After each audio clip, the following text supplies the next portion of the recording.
আমাকে এমন একজনের সাথে বিয়ে দেওয়া হয়েছে যে হাঁটতে পারে না। 1 বছর আগে এই বাড়িতে আমি বউ হয়ে এসেছি, আর মনে একরাশ অনিশ্চয়তা নিয়ে এসেছি। সৎমা যেদিন বলেছিলেন ছেলের পা দুটো অচল, তাতে কি রাজপ্রাসাদ পাবি তুই, সেদিনই বুঝেছিলাম আমার ইচ্ছের কোনো দাম নেই। আরিয়ানের সাথে আমার বিয়েটা হয়েছিল অনেকটা জোর করেই। আরিয়ান যে মানুষটা হুইল চেয়ারে বন্দি ঠিকই, কিন্তু তার ব্যক্তিত্ব আর জেদ পাহাড়ের মতো অটল। আমি আরিয়ানের ঘরের দরজায় টোকা দিলাম। ভেতরে ল্যাপটপের নীল আলোয় তার গম্ভীর মুখটা দেখা যাচ্ছে। গত 1 বছর ধরে সে আমাকে মেনে নেয়নি। তার ধারণা আমি তার সম্পত্তির লোভে এই বিয়েতে রাজি হয়েছি। মাঝে মধ্যে খুব খারাপ ব্যবহার করে সে, যেন আমি তার সামনে থাকা কোনো একটা আসবাবপত্র। আরিয়ান ট্রের দিকে তাকিয়ে বিড়বিড় করে কি যেন একটা কোড মিলাচ্ছিল। আমি নিঃশব্দে প্লেটটা এগিয়ে দিলাম। সে যান্ত্রিকভাবে খাওয়া শুরু করলো। একবারের জন্যও জিজ্ঞেস করলো না, মিথিলা, রাত 1টা বাজে, তুমি খেয়েছো কি? বিয়ের 10 দিন পর থেকে আমরা জার্মানিতে। এই বিদেশের মাটিতে আমার আপন বলতে কেউ নেই, অথচ যার ঘরের ভেতর 24টা ঘন্টা থাকি সেই সব থেকে বেশি পর। তার খাওয়া শেষ হলে আমি পানি এগিয়ে দিলাম। আরিয়ান হাত ধুয়ে টিস্যু দিয়ে মুখ মুছতে মুছতে বলল, কাল সকালে আমার একটা ইম্পর্টেন্ট মিটিং আছে, সব যেন রেডি থাকে। আমি মাথা নাড়লাম। তার সব প্রয়োজন আমি ঘড়ির কাঁটা ধরে পূরণ করি। তার ফিজিওথেরাপি, ঔষধ, কাপড় চোপড় সব আমিই সামলাই। অথচ সে এমনভাবে কথা বলে যেন আমি তার কোনো বেতনভুক্ত নার্স। মাঝে মাঝে খুব কষ্ট হয়, মনে হয় সব ছেড়ে চলে যায়, কিন্তু পরক্ষণেই মানুষটার দিকে তাকালে মনটা কেমন জানি হয়ে যায়। রুম থেকে বেরিয়ে আসার সময় হঠাৎ আরিয়ান আমাকে ডাকলো, মিথিলা। আমি দরজার কাছে দাঁড়িয়ে পড়লাম। ভাবলাম হয়তো বলবে তুমি খেয়ে নিও, কিন্তু তা বলল না। সে বলল, কালকের কফিতে চিনি একটু কম দিও, আজকেরটা বেশি মিষ্টি ছিল। বুকের ভেতরটা একটু মোচড় দিয়ে উঠল। 1 বছর হয়ে গেল, তবুও আমার অস্তিত্ব তার কাছে শুধুই একটা নিখুঁত পরিষেবার মতো। ডাইনিং টেবিলে আমার জন্য রাখা খাবারগুলো এখন একদম ঠান্ডা হয়ে গেছে। পরদিন সকালে ডাইনিং টেবিলে বসে নাস্তা করছিলেন উনি। আমি ওনার ঠিক পাশেই দাঁড়িয়েছিলাম। কোনো প্রয়োজন যেন অপূর্ণ না থাকে, সেটা নিশ্চিত করাই আমার অলিখিত রুটিন। ঘরে গিয়ে আলমারি খুলে আজকের পোশাক গুছিয়ে রাখলাম। বিছানার উপরে একটা নীল রঙের শার্ট আর কালো প্যান্ট বের করে রাখলাম। নীল রংটা ওনার খুব প্রিয় কিনা জানি না, তবে এই রঙে ওনাকে ভীষণ মানায়। আসলে আরিয়ান মানুষটা দেখতে অসম্ভব সুদর্শন। ওনার গায়ের গঠন বেশ চওড়া আর বলিষ্ঠ। নিয়মিত শরীরচর্চা না করলেও জন্মগতভাবেই একটা আভিজাত্য নিয়ে জন্মেছে যেন। তবে সব থেকে বেশি যেটা আমাকে টানে সেটা হলো ওনার চোখের রং। একদম ধূসর, অনেকটা ঝড়ের আগের মেঘলা আকাশের মতো। সেই চোখে তাকালে বোঝা যায় না ভেতরে ঠিক কি চলছে। সে যখন ঘরে ঢুকলো আমি শার্টটা দেখিয়ে বললাম, আজ নীল রংটা পরলে ভালো লাগবে।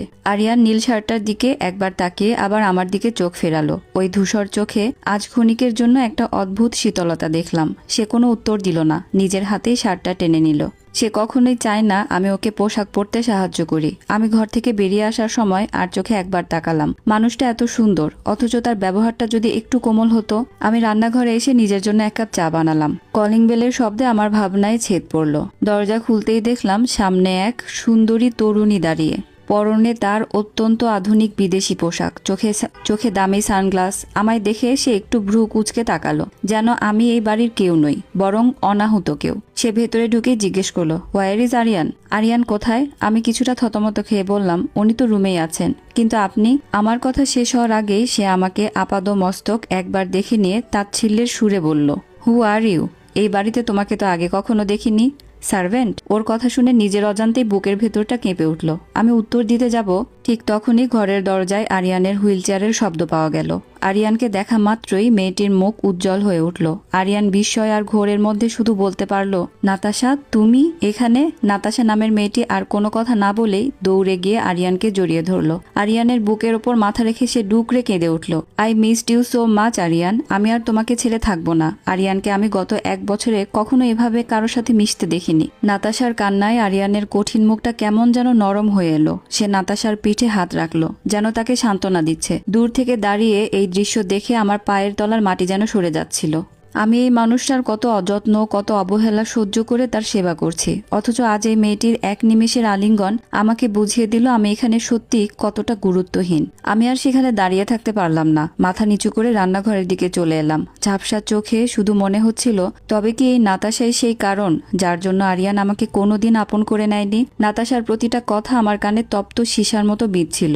ও কাঁদছে আর বলছে, আরিয়ান, আমি জানতামই না তোমার এই অবস্থা। সেই রাতে আমাদের ঝগড়াটা না হলে হয়তো আজ তুমি নাতাশার কথা থেকে বুঝতে পারলাম আরিয়ানের জীবনের এই অন্ধকারের পেছনের মূল কারণ আসলে এই মেয়েটি। সেদিন ওদের ঝগড়া হয়েছিল বলেই আরিয়ান রাগের মাথায় গাড়ি নিয়ে বেরিয়েছিল, আর সেই ভয়ানক অ্যাক্সিডেন্ট ওনার 2 পায়ের শক্তি কেড়ে নিয়েছে।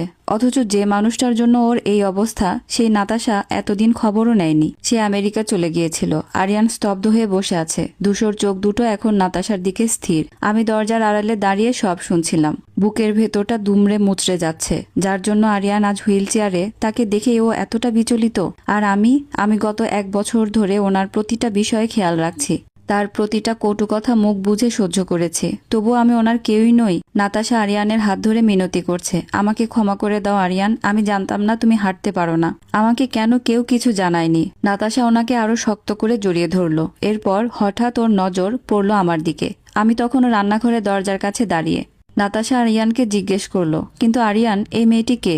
ও কেন এভাবে আমাদের দিকে তাকিয়ে আছে? ও কি তোমার নার্স? আমার নিঃশ্বাস যেন বন্ধ হয়ে আসছিল। আরিয়ান একবার আমার দিকে তাকালো। সেই চোখে কোনো কৃতজ্ঞতা নেই কোনো মায়া। সে কি বলবে যে আমি তার স্ত্রী, নাকি নাতাশার সামনে আমাকে শুধু একজন সেবিকা হিসেবে পরিচয় করিয়ে দিয়ে আমার 1 বছরের ত্যাগের অপমান করবে? আরিয়ান কয়েক সেকেন্ড চুপ থেকে অদ্ভুত একটা হাসি দিয়ে বলল, নাতাশা, ও মিথিলা। আমার বাড়িতে দেখাশোনা করার জন্যই ও আছে। স্ত্রী শব্দটা ওর মুখ দিয়ে বেরোলো না। আমার 1 বছরের সেবা, যত্ন আর সবটুকু আবেগ এক নিমিষেই দেখাশোনা করার সংজ্ঞায় হারিয়ে গেল। আমি আর সেখানে দাঁড়িয়ে থাকতে পারলাম না। চোখ ফেটে জল আসছিল। দ্রুত পায়ে নিজের ঘরের দিকে চলে গেলাম। আসসালামু আলাইকুম। সংগৃহীত একটা গল্পের প্রথম অংশ আপনাদেরকে পড়ে শোনাচ্ছিলাম। গল্পটি যদি আপনাদের কাছে ভালো লেগে থাকে এবং গল্পের পরবর্তী অংশ যদি আপনারা শুনতে চান, অবশ্যই একটা কমেন্ট করে জানাবেন। আল্লাহ হাফিজ।